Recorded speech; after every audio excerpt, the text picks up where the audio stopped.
संख्या का वर्गमूल, भागफल विधि, square root of a number, division method. दोस्तों, इस वीडियो में आपका स्वागत है।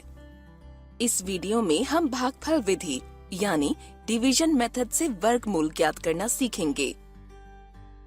हम जानते हैं कि किसी प्राकृत संख्या x का वर्गमूल वह संख्या होती है जिसका वर्ग x होता है। किसी पूर्ण वर्ग संख्या के एक साथ दो वर्गमूल होते हैं, ऋणात्मक और धनात्मक। जैसे 4 का वर्गमूल 2 और ऋण 2, 9 का वर्गमूल 3 और ऋण 3 होता है। अब इन पूर्ण वर्ग संख्याओं को देखिए।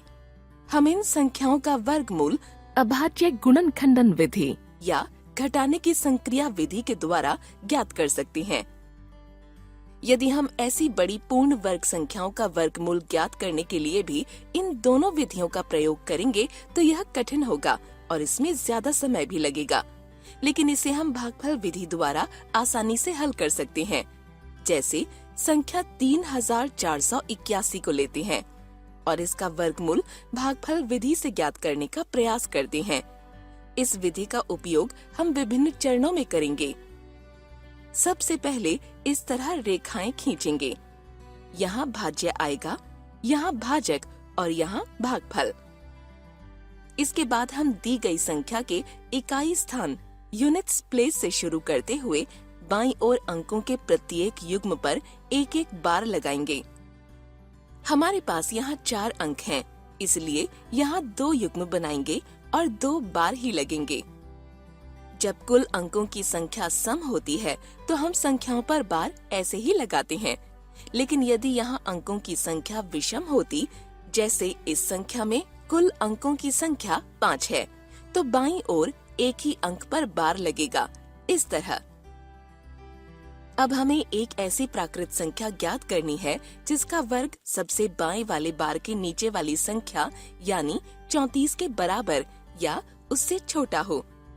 हम यह भी कह सकते हैं कि हमें वह पूर्ण वर्ग संख्या ज्ञात करनी है जो 34 से छोटी या उसके बराबर हो। हम जानते हैं कि संख्या 25 और 36 पूर्ण वर्ग संख्याएं हैं और संख्या 34 25 और 36 के बीच में आती है, क्योंकि संख्या 25 वह सबसे बड़ी पूर्ण वर्ग संख्या है जो संख्या 34 से छोटी है। इसलिए हम संख्या 25 को संख्या 34 के नीचे लिखेंगे। यहाँ संख्या 34 पहला भाज्य डिविडेंड है। 25 संख्या 5 का वर्ग है, इसलिए हम 5 को भाजक डिवाइजर मानेंगे। यहाँ भागफल कोशेंट का पहला अंक भी 5 ही होगा, क्योंकि 5 गुना 5 बराबर 25 होता है। शेषफल ज्ञात करने के लिए दोनों संख्याओं को घटा देंगे। यहाँ शेषफल 9 प्राप्त होगा। अब अगले युग्म की संख्या को प्राप्त शेषफल के बाद लिखिए। इससे हमें एक नई भाज्य संख्या मिलेगी, 981। अब नए भाजक के इकाई के स्थान के लिए एक रिक्त स्थान छोड़िए और पुराने भाजक के इकाई स्थान के अंक को 2 से गुणा कीजिए। इसके बाद प्राप्त गुणनफल को रिक्त स्थान के आगे इस प्रकार लिखिए।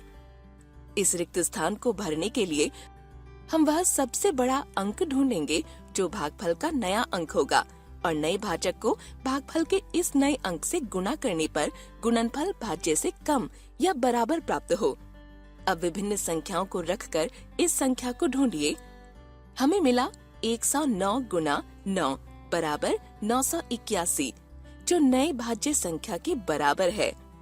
अब प्राप्त संख्या 9 को भाजक के रिक्त स्थान पर लिखिए, क्योंकि 109 गुना 9 बराबर 981 होता है, इसलिए भागफल का नया अंक 9 होगा। अब इसे नई भाज्य संख्या के नीचे लिखिए और दोनों संख्याओं का घटाव कर दीजिए।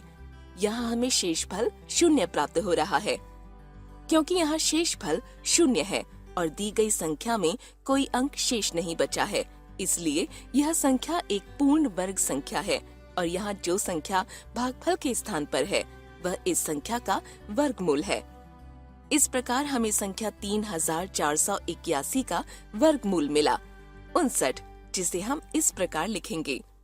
वर्गमूल निकालने की इस विधि को भागफल विधि डिवीजन मेथड कहते हैं। इसे दीर्घ विभाजन विधि लॉन्ग डिवीजन मेथड भी कहा जाता है। इस विधि से हमें किसी संख्या का धनात्मक वर्गमूल ज्ञात होता है। इस संख्या का धनात्मक वर्गमूल 59 है। क्या आप इस संख्या का एक और वर्गमूल बता सकते हैं?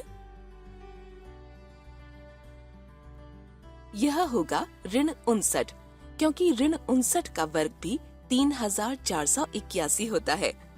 हमने देखा कि दी गई पूर्ण वर्ग संख्या में 4 अंक हैं और इसके वर्गमूल में 2 अंक हैं। क्या आप अंदाजा लगा सकते हैं कि इन पूर्ण वर्ग संख्याओं के वर्गमूल में कितने अंक होंगे? आप चाहें तो वीडियो को यहाँ रोककर सवाल को हल कर सकते हैं।